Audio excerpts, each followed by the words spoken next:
আমাদের অনেকেরই মনে দ্বিধাদ্বন্দ্ব থাকতে পারে যে আমার কি ডায়াবেটিস আছে কি নেই। তো একটি তথ্য যদি আপনি মনে রাখেন তাহলে আপনার দৃষ্টিভঙ্গি পরিবর্তন হয়ে যাবে। বাংলাদেশের 61.5% ডায়াবেটিসের রোগী ভাবেন তার ডায়াবেটিস নেই। সুতরাং ডায়াবেটিসের লক্ষণ দেখা দিবে, তারপরে আমি পরীক্ষা করব, এই ভরসায় থাকাটা ঠিক হবে না আসলে। তাহলে কি করতে হবে? ডায়াবেটিস আমার বাংলাদেশের সকল মানুষেরই কম বেশি ঝুঁকি আছে। যাদের পরিবারের অন্য কারো ডায়াবেটিস আছে তাদের ঝুঁকি বেশি।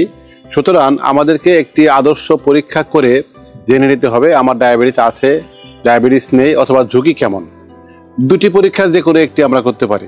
একটি হলো গ্লুকোজ খেয়ে ডায়াবেটিসের যে পরীক্ষা সেটি, আরেকটি হলো HbA1c, যেটি 3 মাসের গড় হিসাবে পরিচিত।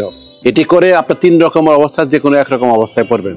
আপনার ডায়াবেটিস নেই, আপনার প্রি ডায়াবেটিস আছে, অথবা ডায়াবেটিস আছে।